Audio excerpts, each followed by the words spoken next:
Well, you guys ask me all the time about ways that you can disciple your young children, and I want to tell you about something I found that I think you're going to love.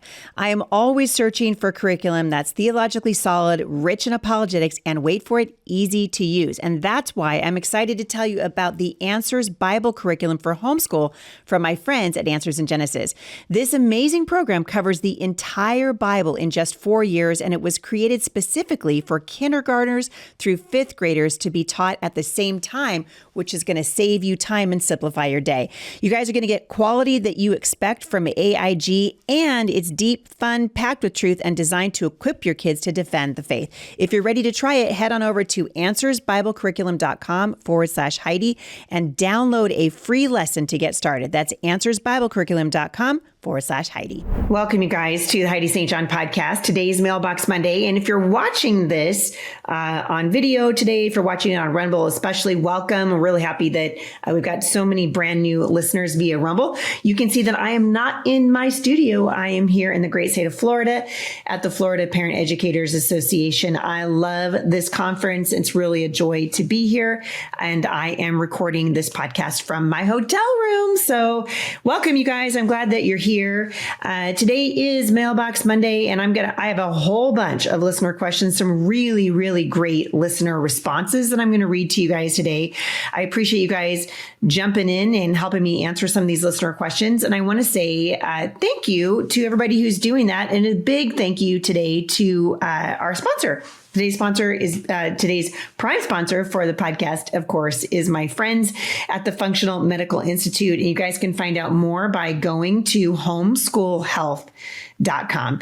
All right, you guys, lots and lots of questions. This is going to be a great episode. One of my favorites, actually, because of the thoughtful questions that you guys send in. So settle in and stick around. I think you're going to be encouraged.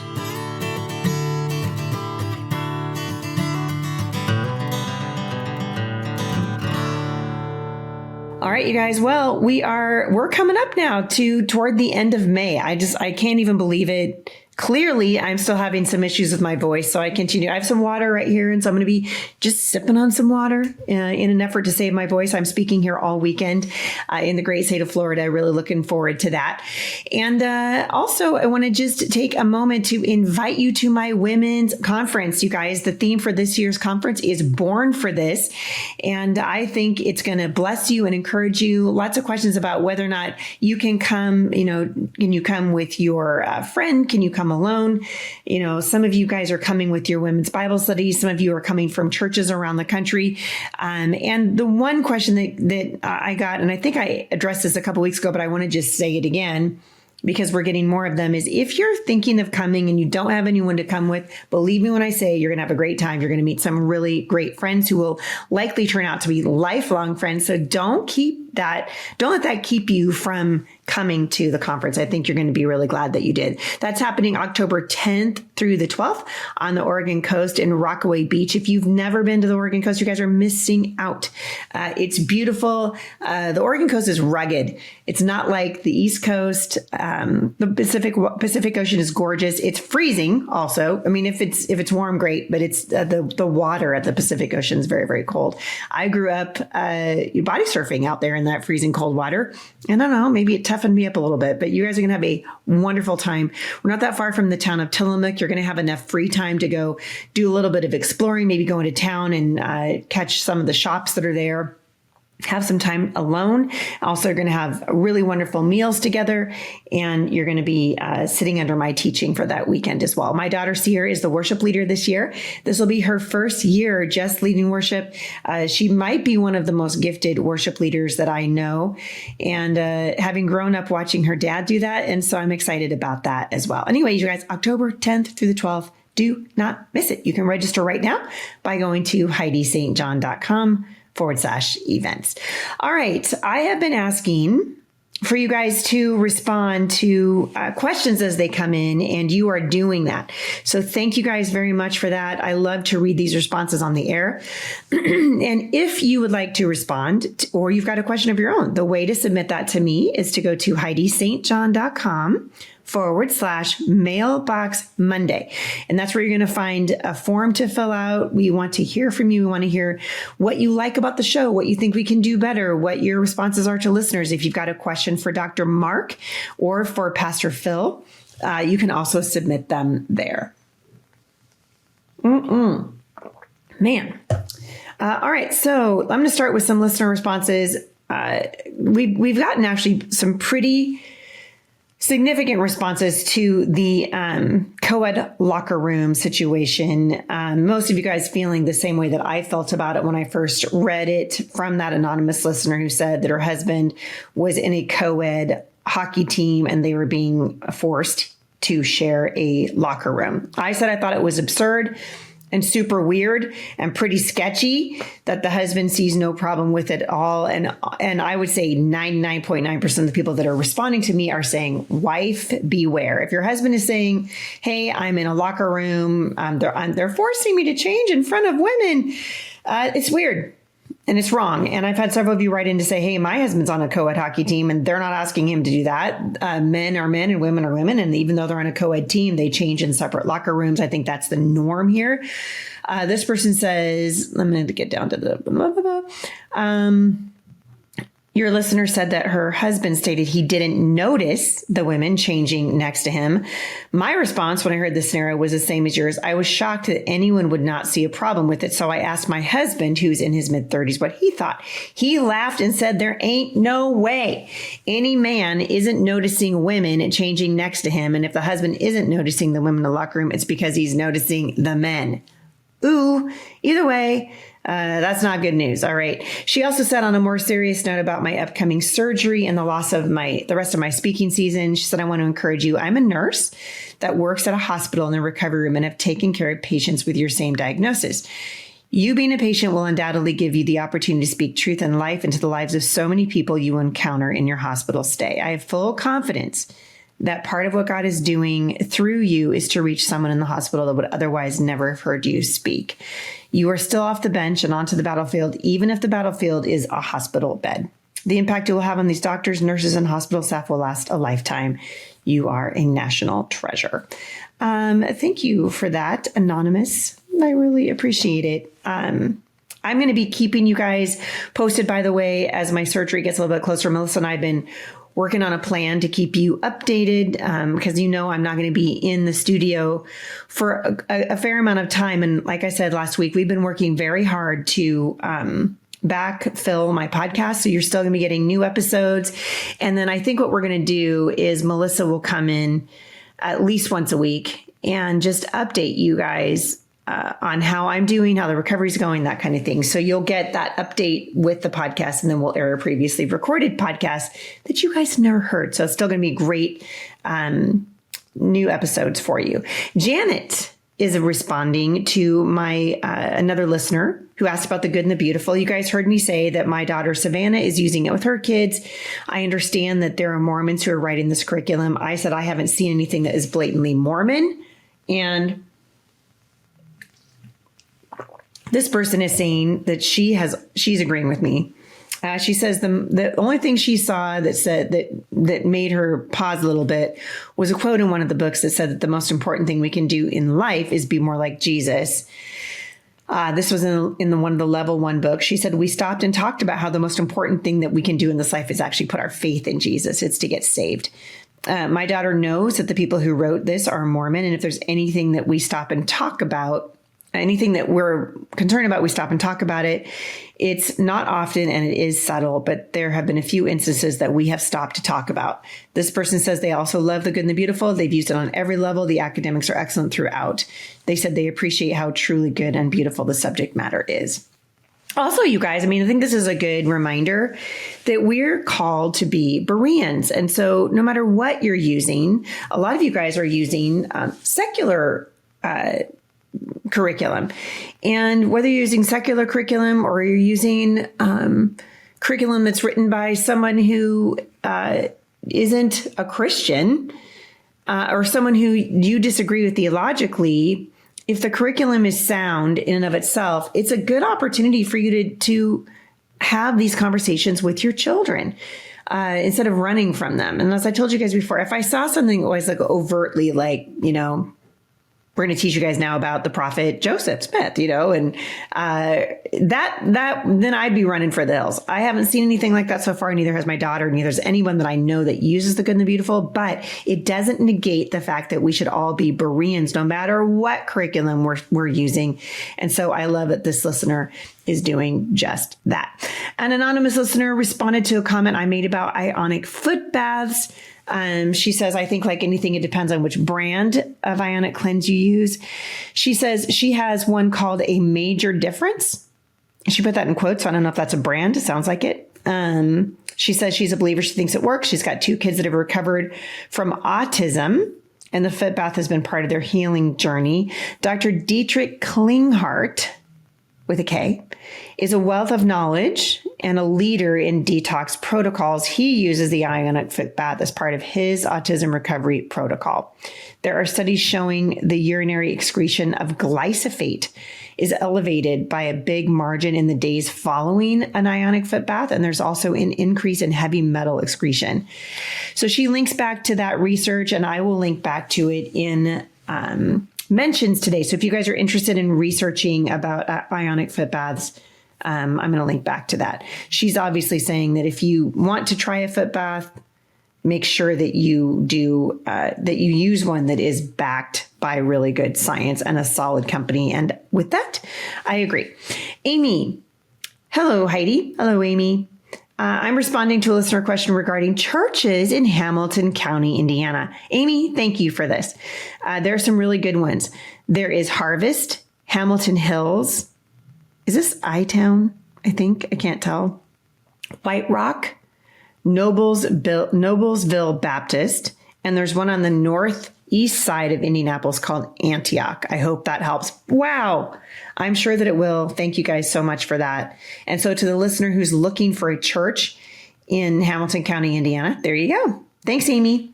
All right, I'm going to get to your question. Cindy in California says, as a first-time homeschooling mom to 4, ages 9, 6, 5, and 2, your podcast brought tears to my eyes when you and Rachel Carmen quite literally gave me permission to take a break. What is your advice to homeschooling moms who are doing it solo because of our husband's military career?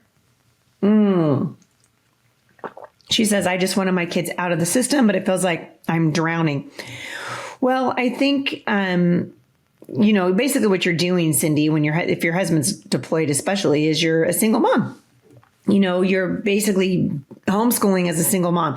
And we have lots and lots of homeschool moms in the community here that have homeschooled while their husbands have been deployed. They homeschool, in seasons where maybe their husbands are facing illness, or they have a husband who works all the time, or whatever. There's lots of reasons why I think sometimes we can feel alone in our homeschooling. I think the main thing that you can do, take a break. It's near the end of May. Take a break, be done.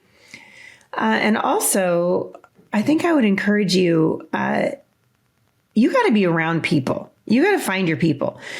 No homeschool mom should be doing it solo. I don't care if you're a single mom. I don't care if you're, if your husband's around all the time.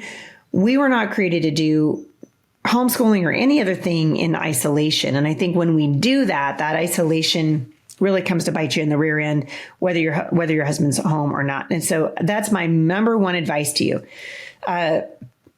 You got to find your tribe. You got to find your people. You say that you feel like you're drowning. I keep looking at your question again. And I guess I'd go back to what I say a lot when I'm out here on the road, and I'm saying it, here in Florida, all weekend. I guess by the time this podcast airs, I will be just arriving home from Florida. I always tell moms, homeschooling done by the grace of the Lord shouldn't run you over and leave you on the side of the road for dead. I love, love, love what my friend Mike Ferris said. I'm going to go back to it. Your job is, as a homeschool mom, what you're trying to do is expose your kids to lots of different things. And I've said this before too. I mean, what God begins in you, God, in the lives of your children, the Lord will finish it. And at the risk of repeating myself, I think I've shared this story over the years, but one of my very, very hardest years of homeschooling was when our fifth baby was born, or fourth baby actually was born. And I had a very, very difficult delivery. I lost a ton of blood. I should have gotten a blood transfusion and I didn't. And so I spent months, just trying to recover and build my red blood cells up, and all the things I wanted to do with my kids that year went out the window. And I guess I would just encourage you do what you can do. Do the very best that you can before the Lord, and then watch and see what God will do, because God's going to pick up where you leave off. And that's the promise that you have. Today's podcast is being sponsored in part by my friends at Brave Books. The screen time that we let our children and grandchildren enjoy is actively shaping their character and their values. But finding wholesome screen time that actually builds character and reinforces our family's values is getting harder every day. That's why I am stoked to introduce you guys to Brave Plus. It's a new streaming platform from my friends at Brave Books. It's packed with shows that have been carefully vetted by real parents to make sure that every show is safe, faith-filled, and developmentally healthy. At Brave Books, you're going to find trusted favorites like Bob the Builder and Strawberry Shortcake, plus brand new originals like Iggy and Mr. Kirk, a Mr. Rogers style show that teaches biblical values and sparks imagination, starring my good friend Kirk Cameron. There are no ads and no overstimulating shows, just good, godly stories that your kids are going to love. So if you're looking for screen time you can feel good about, subscribe to Brave Plus today by going to HeidiBrave.com. That's HEIDI Brave.com. You remember that Jesus in Matthew said, "Take my yoke upon you, learn from me, because my yoke is easy and my burden is light." And so when you feel like you're drowning, probably my feeling is, Cindy, that you've taken on something that God didn't ask you to take on, that you're carrying something that he hasn't asked you to carry. And so I would just encourage you, don't carry it. You don't need to carry that. Do the best that you can, and the Lord will carry the rest. So keep me posted, Cindy. I want to hear how you're doing. Find your people. Anonymous says, "Dear Heidi, I've listened to your podcast for many years. Thank you. I appreciate your wisdom. My husband and I of many decades are going through a long season of hurt. He recently found a podcast called The Happy Wife School. The basis is that women are generally unhappy, and unless you can find happiness in yourself, you can never truly be happy in your marriage. I've listened to many of her podcasts, but I get a gut feeling of hopelessness that I can never be the woman that she claims. I've made many mistakes in my marriage and want to amend my mistakes. What is your opinion of the podcast that I'm referring to?" Well, Anonymous, I've never listened to The Happy Wife School. So I don't know. I don't have an opinion about that. But I would say this. I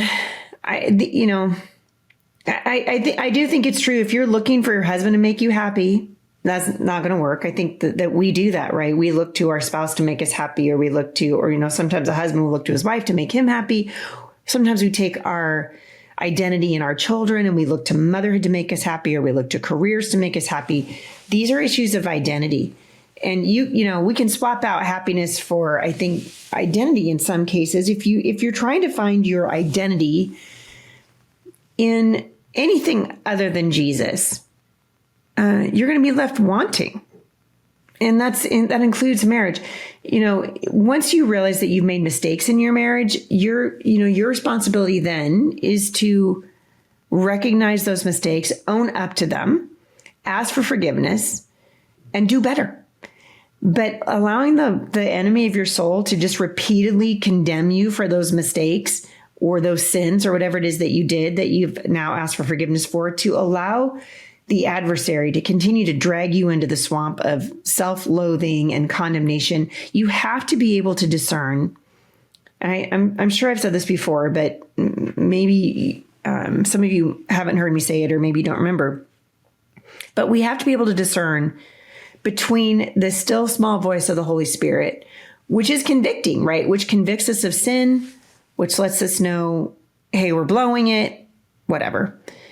And the voice of the enemy, which will always speak to us in tones of condemnation. So the Holy Spirit will speak with conviction, which convicts us of sin, but lifts us up, right? The Holy Spirit's going to be like, hey, you could do better.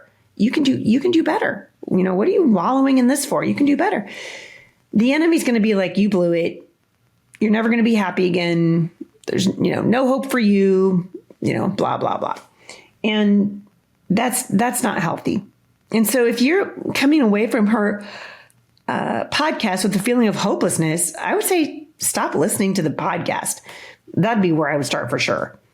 Because none of us none of us are going to live up to that kind of an image, right? And the Bible says there's no one righteous, no, not one, right? Our righteousness is found in God and in the work and person of Jesus Christ on the cross. And so I would just encourage you, love your husband the best way that you can, and serve him the best way that you can. And don't let the enemy drag you into a swamp of self-loathing and constant condemnation, because that's not the Lord. God would have you move forward. And I know that that's what your husband would want as well. So this idea that I don't think it's true either that women are generally unhappy. I think people are generally unhappy. I wouldn't say this is, a woman thing. I think this is a humanity thing. The Bible teaches us that the whole world is groaning under the weight of sin, and we live in a broken world. We're getting older. Our bodies are falling apart. I'm feeling that pretty keenly right now. We struggle in our relationships. We have to work at them. So keep working at it, and let the joy of the Lord be the thing that gives you the strength to do the thing that God wants you to do. So it's the joy of the Lord. Go back to Nehemiah, right? Nehemiah working to rebuild the wall around Jerusalem. In Nehemiah 8:10, it says that the people worked with all their heart because they had something they were working toward. And this is also where you hear the verse, the joy of the Lord is my strength. So I would say, keep going back to that. And then let me know. Write in, let me know how you're doing, but I'm praying for you. Joni in Albany has a question about school board candidates. She said, what are some good questions to ask a local school board candidate? They've got an election that's coming up. By the time this airs, it will have already happened, but I just want to encourage you for those of you who have not yet had your school board elections, I do want to give you a couple of them, and I think maybe I'll add these into mentions today, but here's a couple of questions that you can ask. First, these are issues of parental rights. They always will be. You want to have somebody on your board that understands that the school is not the parent. And so I think one of the very first questions I'd ask a potential school board candidate is, what is your view on the role of parents in shaping and reviewing school curriculum? Do you think, what is your view on comprehensive sex education? How do you think that controversial topics like race and gender and sexuality should be handled in the classroom?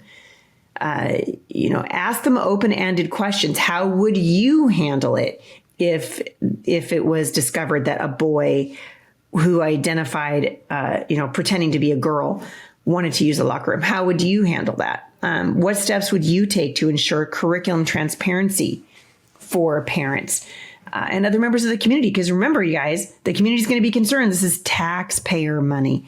Ask them what their position is regarding gender identity and, the asinine practice of, letting people choose their pronouns. So dumb. I can't believe we're still talking about it. Do you believe that parents should be informed if their child requests a name or a pronoun change at school? There's a good question. How should schools respond if a student expresses gender confusion? What role do you think educators should play? Ask them about library and classroom materials. This is a huge issue right now. And Karen England and I have talked about this on the show several times. Ask them how they would handle concerns about books and materials that many parents believe are sexually explicit or age inappropriate. Ask them if they support parental opt-outs for content that conflicts with the family's values or beliefs. If that board member is worth their salt, yes, if the family's like, oh, no, then that school board member would hopefully say, yeah, the parent has the right. Actually, I think we flip the narrative. I think parents should have to opt their kids into this crap, not opt them out of it. And it's backward, right? Just like Rebecca Friedrichs is saying about the school board or the school unions, rather. Anyway, I would ask them about transparency. How do they plan to keep the public informed about school policies and decisions that are being made? How open are they to having regular community input sessions with clear communication regarding policies that would impact the values that are being taught at those schools? You guys have to remember something. Education, and I've said this 100 times, I'm going to keep saying it, education is not neutral. Education is not neutral. And so, as parents, we need to understand that. And the better informed you are, the more informed. You guys remember a long time ago, we used to listen to, you remember NBC had that ad campaign, the more you know. I feel like that's kind of where we need to be right now. The more you know, right? The more you know about how school board members feel about transgenderism, the better off you are. The more you know about how school board members feels about what your role is as a parent versus the role of the school, the better off you are. We want to know these people inside, outside, upside down, because school boards are very powerful. And we've seen the devastating impacts of powerful school boards that don't care about the rights of parents. And so, so I'll link back to those in mentions today. And maybe that's a list of questions you guys can just hang on to for future reference. Let's see. Anonymous in Florida is a homeschooling mom of 5 kids, ages 9, 8, 7, 5, and 2. So you're in the wonder years. I love it. They've been committed to this calling from God since the beginning. While I faced criticism from family at first, being a part of classical conversations for 3 years has boosted my confidence and provided support that I cherish. I love our community. I have so much support.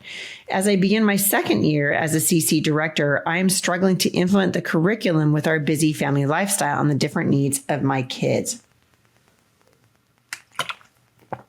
Sorry, guys, I just have to keep drinking because otherwise my voice is having a hard time.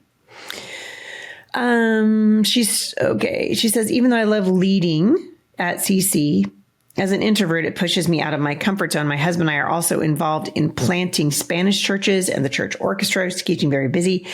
God has placed on my heart to start a homeschool resource center in Puerto Rico for 3 years for 3 years now. And my experience directing CC is teaching me valuable lessons. While I love everything I do wish I could enjoy more of the little moments with my kids. And I feel that the CC curriculum is not working for my large and busy family at the moment. What would you say? Well, it sounds like this isn't the season for you then. Listen, I love CC. I know a lot of people that do it. It was never my cup of tea. It was too rigid, too much. Our family was too busy to implement that program. And so I did much more of a Charlotte Mason, much more of a directed approach for our family. We did a lot of lap booking and notebooking and reading out loud together. And it sounds to me like that's kind of the direction that you're leaning. And so I would say, I feel like, what you said in the very beginning was that you joined CC because you needed the structure, and now you don't need the structure and you don't need the confidence boost. And so maybe do something different. That'd be my encouragement for you at this moment. If you're interested in starting a homeschool resource center, obviously you guys can find out more by going to Firmly Planted Family. I'll try to link back to that particular link in mentions today. But to me, first thing you need if you want a homeschool resource center is a building. And God can provide those for you. My husband and I actually, Firmly Planted is really going to be in the next year turning our attention to a national expansion and trying to help more of you start homeschool resource centers in your neck of the woods. And I would say in the meantime, while we are getting that off the ground, pray about a building. God owns the buildings on 1,000 hills. God owns it all. And God can help you. God can help you find a building. The neat thing about the Homeschool Resource Center is that it really is it's almost like hybrid homeschooling. And I think what you guys should remember, and this has always been true of homeschooling doesn't mean that you teach every single subject yourself. Homeschooling means the parents are 100% in the driver's seat. So the parents are determining who's teaching every single subject. Kids are largely, not away from their parents. They're with their parents. This is the heart behind the Homeschool Resource Center. Absolutely. And so if you guys are interested, check that out at firmlyplantedfamily.com. friendlyfindandfamily.org, and click on the Homeschool Resource Center for more information.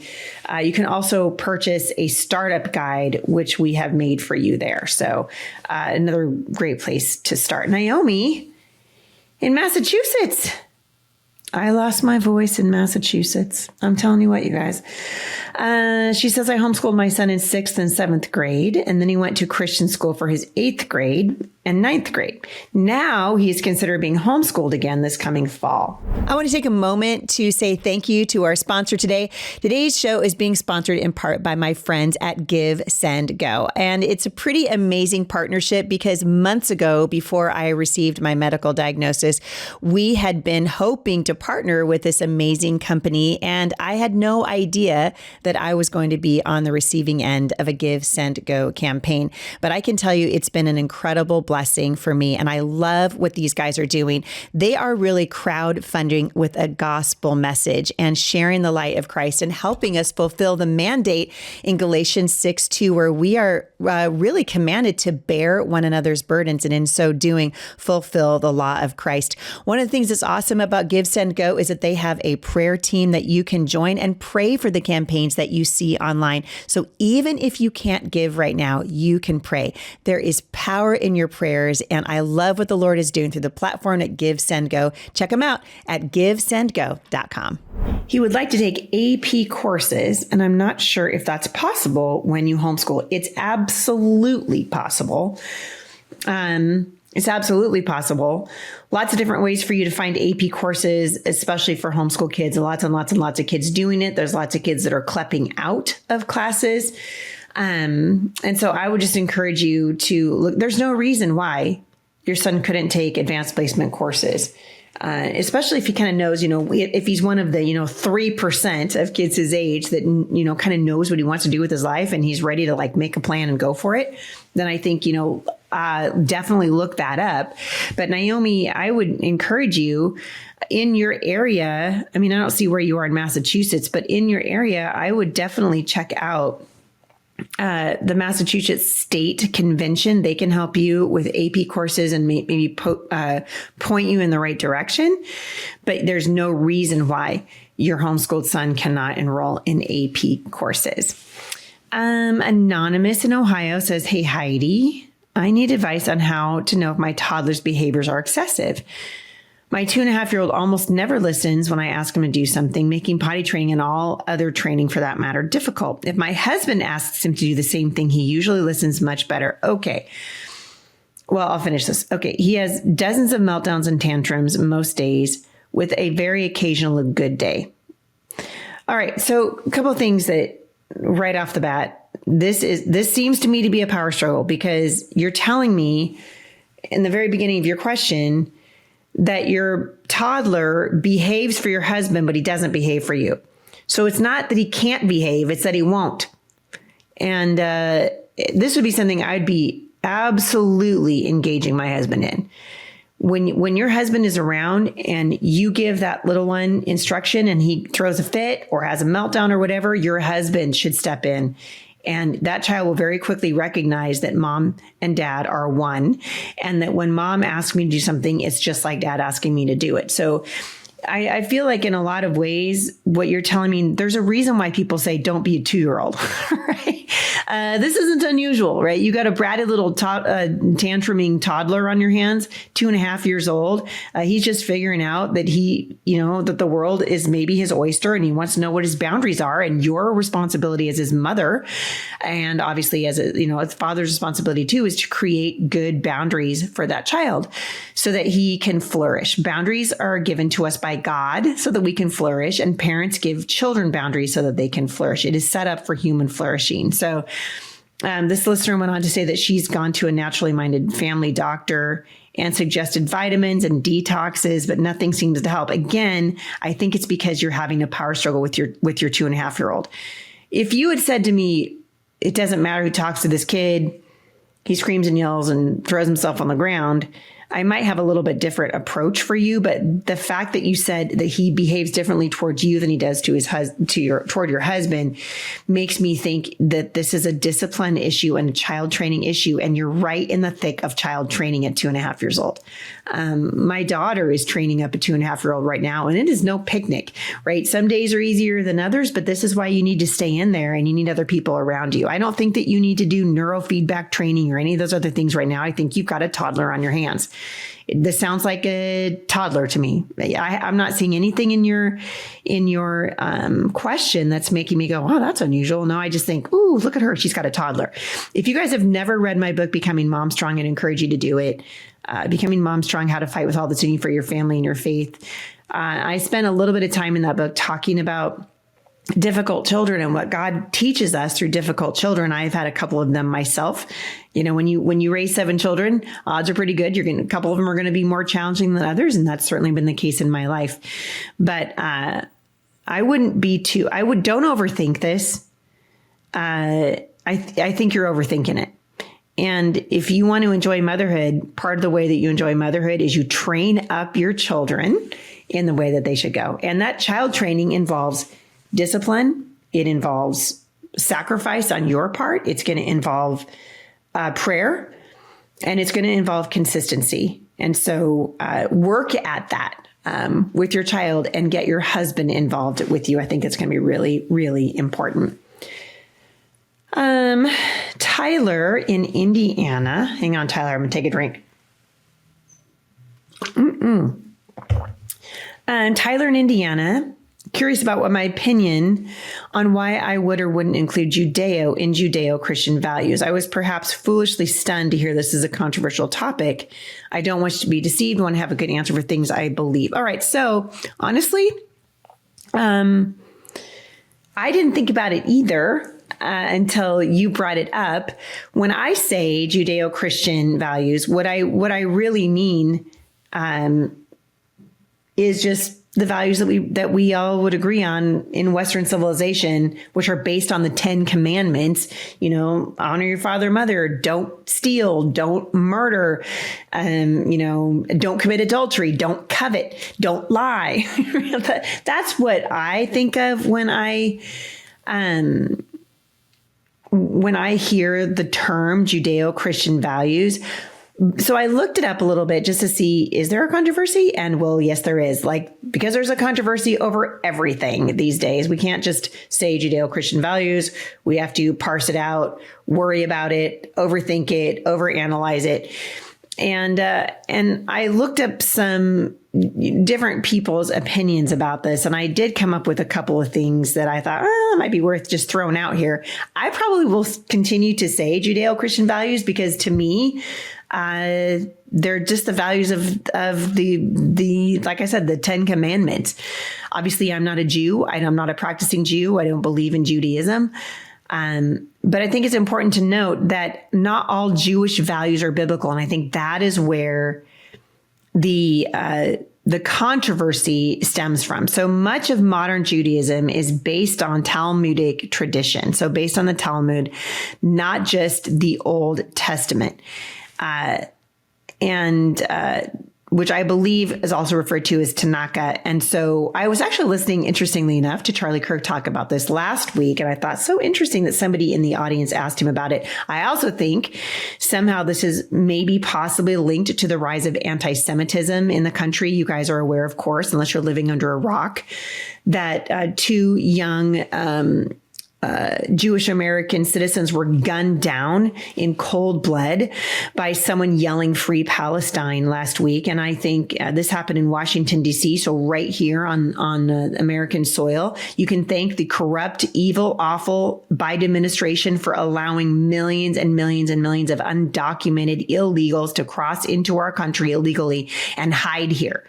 And Lord only knows what we're going to see in the future. But I do believe what Rob McCoy said is true on my podcast a couple weeks ago when he pointed out that anti-Semitism is absolutely on the rise in the United States. And so I think we need to be, people say, Judeo-Christian values. Well, most people, I think, at least of my generation, are thinking exactly what I told you. But I think you can clarify, because many of the teachings in the Talmud reject Jesus as the Messiah, which of course Christians do not affirm.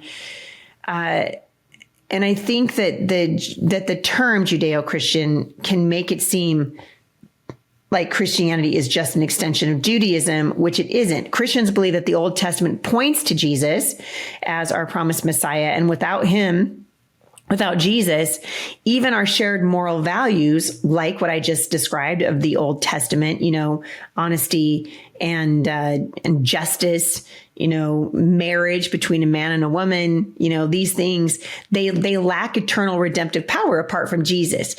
And so when you say Judeo-Christian, you don't mean, well, I believe in, that Judaism is the same as Christianity. I think we're still referring to those values, the Judeo-Christian values that we see outlined particularly in the Old Testament.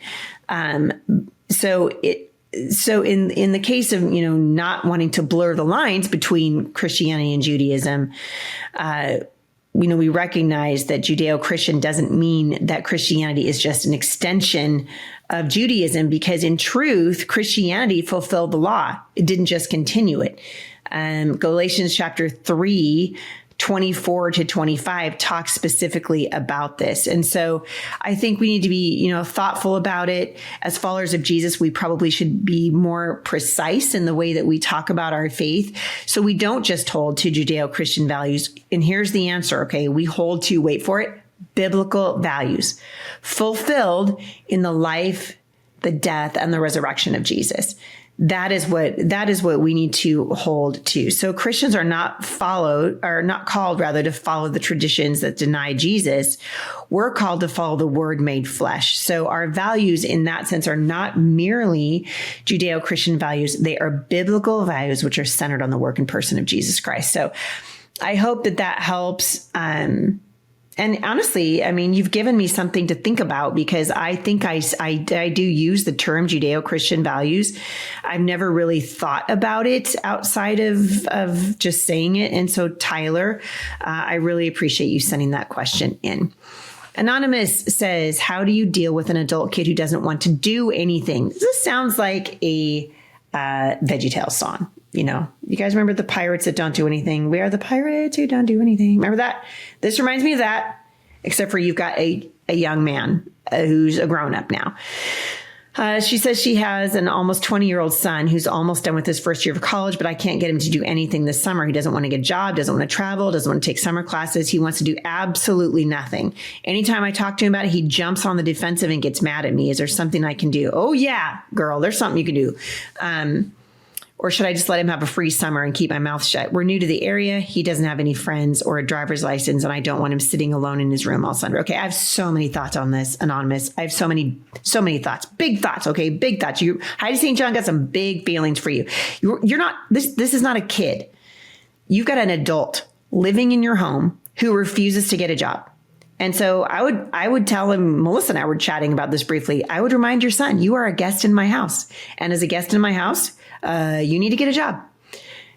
You're not helping him. I look back over, many years of parenting. And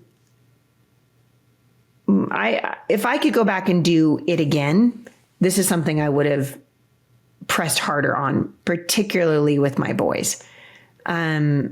We live in a culture that's very easy on men in this regard, young boys in particular, young men, 20-something-year-old comes to mind. The world is not a kind place to lazy boys and lazy men in particular, because lazy 20-year-olds become lazy 30-year-olds, become lazy fathers, become lazy providers. And I would be absolutely insisting, you live in my house, get a job. Okay, Anonymous, I'm not trying to be mean. Why doesn't he have his driver's license at 20 years old? Is something wrong? Why doesn't he have his driver's license at 20 years old? I understand why you don't have any friends if you're new to an area, but I don't understand why he doesn't have his driver's license. And you're absolutely correct in not wanting to sit alone in his room all summer. I wouldn't mess around with this for 15 more seconds. I'd go right into his room and say, hey, I talked about this stuff with your dad. You got about 7 days to get yourself a job, or you need to find yourself another place to live. And I am not kidding. He's finished his first year of college. You shouldn't have to get him to do anything this summer. He's an adult. He's not a child. And he's your son, but he's not your child anymore. He's an adult. And so, wow. And just the fact that he jumps on the defense when you tell him, you know, he needs to get a job. No. No, that's a big no from Heidi St. John. So that young man needs to get his act together, and you can help him do it. And so I'd be like, get a job or hit the road. That's what needs to happen. I do think Melissa's point, and we talked about this before on the podcast with another one of your questions, that when they reach a certain age and they come home, they're a guest in your house. And they don't live there. They're a guest in your house when they're an adult. And so guests clean up after themselves. Guests treat you respectfully. Guests don't give you grief when you say, how's the job search coming? Okay. And it sounds to me, and actually the separation that boys need to do as they get older, really, really important. And maybe this is time for you to help them do that. All right. So great question. Keep me posted. Let me know how it's going. Ashley in Massachusetts says she's having a hard time overcoming some intense mom guilt that she has over working full time. Up until 2 years ago, I worked 2 days a week as a nurse. You guys know how passionate I am to see parents discipling their children in the Bible. And while it doesn't have to be complicated, it does have to be intentional. That's why I'm excited to introduce you guys to the Illuminate Bible series from my friends at Lifestone Ministries. This is a Bible curriculum that's designed to grow with your child from first grade all the way through high school. So whether your child is just starting to read or asking deeper questions about faith and culture, Illuminate meets them right where they are and helps them build a lasting relationship with Jesus. Each week, you'll walk through a simple 5-step approach. You'll look at a Bible story, check out the context around it, see how it connects to the rest of Scripture, study the theology behind it, and find out what it means for real life. It's designed for families, so you don't need 5 different books for 5 different kids. You can go through it together using workbooks tailored to the ages of your kids. So if you've been looking for a way to disciple your kids without adding more stress to your day, this is it. For more information, visit lifestoneministries.com/Heidi to learn more about this amazing homeschooling tool. And had to leave the field due to back issues. I do work from home, so the kids are still able to homeschool. But Satan's having a heyday with me in feeling my youngest child is missing out on the attention that her older siblings had. Boy, Ashley, a moment of silence, because I can relate to you. I relate to you. Something that has been helpful for me to kind of free me of the guilt. So I have one child that's left at home. She's actually here in Florida with me this weekend with another one of my daughters. And I have wrestled this demon to the ground several times. And then I wrestle it and it pins me back down. And then I feel like I get the upper hand and then it pins me back down again.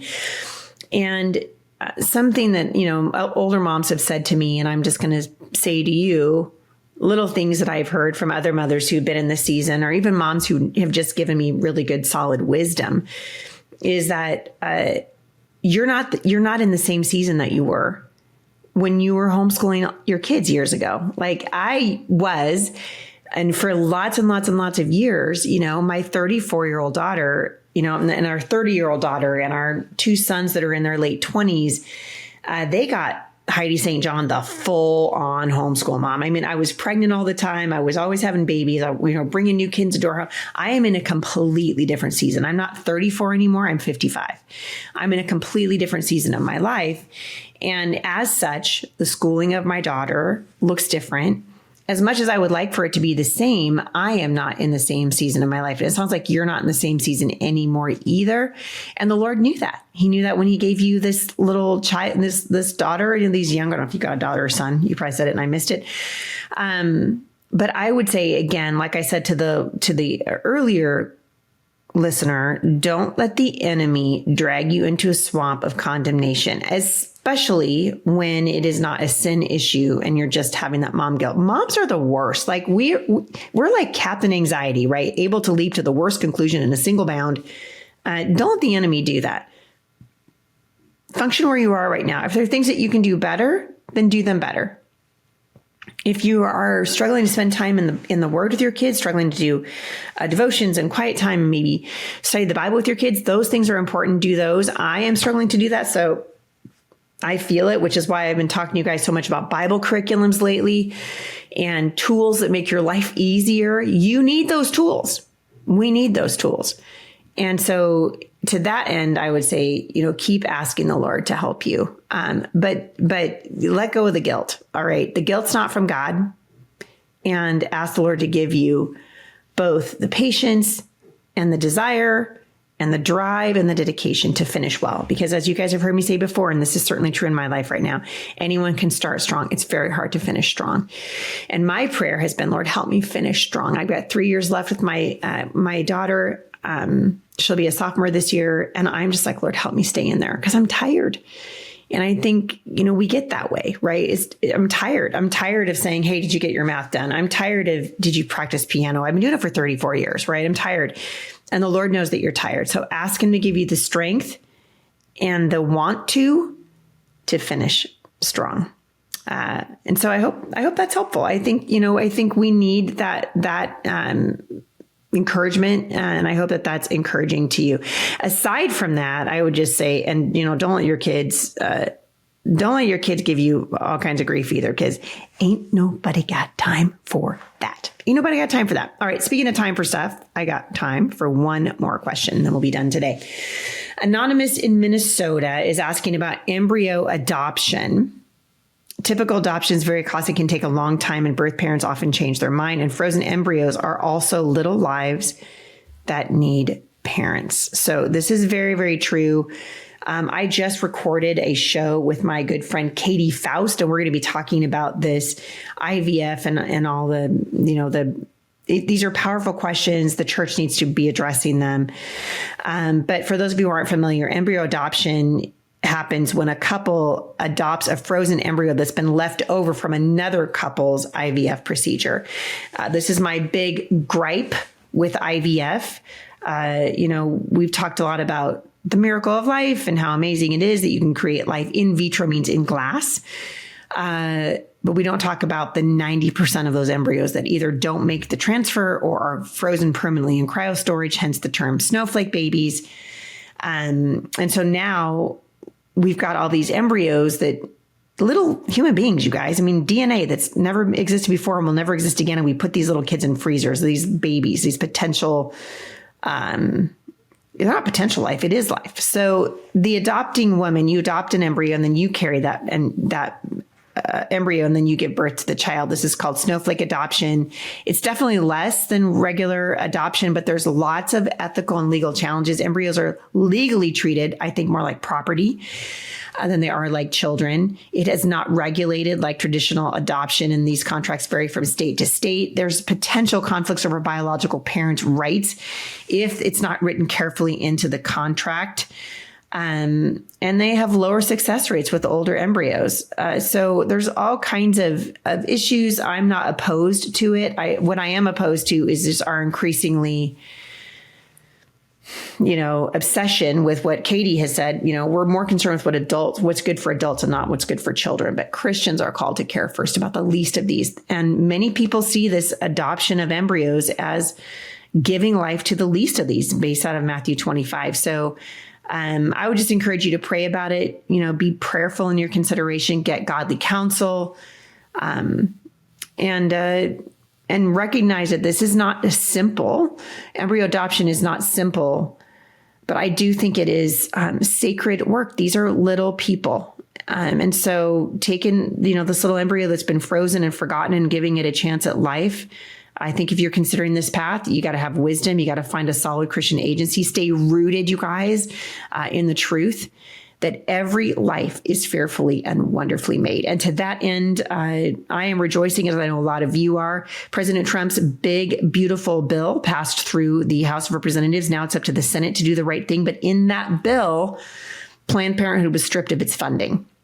And so it also included the removal of taxpayer money to fund things like transgender surgeries and cross-sex hormones for adults and children. Remember, they're not banning these procedures, although they should. They're removing taxpayer money. So in other words, your tax dollars are no longer going to go to fund Planned Parenthood. Planned Parenthood, go fund yourself.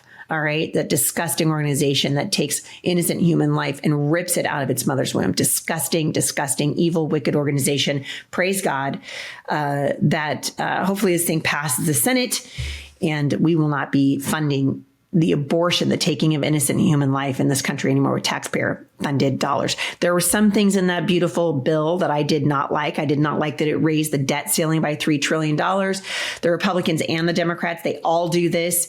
We have a massive problem with debt in this country. That said, Senator Massey, hello. I don't know why you're not just a Democrat. I mean, there's just so many things. But I think we have, we've experienced more wins, I think, than losses right now. It's especially true in the pro-life movement. I think the wind is at the back of the pro-life movement. And I'd like to see our conversations in this country turn to protecting, again, the least among us. All right, you guys, that's all I've got time for today. Thank you so much for listening to the show. I hope you've enjoyed this little traveling version of Mailbox Monday. I would love to hear from you. You can reach out to me directly by going to HeidiSt.John.com/Mailbox Monday. I continue to covet your prayers, you guys. Thank you for praying for our family right now, for praying for my surgery as it is upcoming. If you guys are interested in helping us shoulder the costs associated with this, of which there are many, you can go to my account at GiveSendGo, givesendgo.com/Heidi St. John.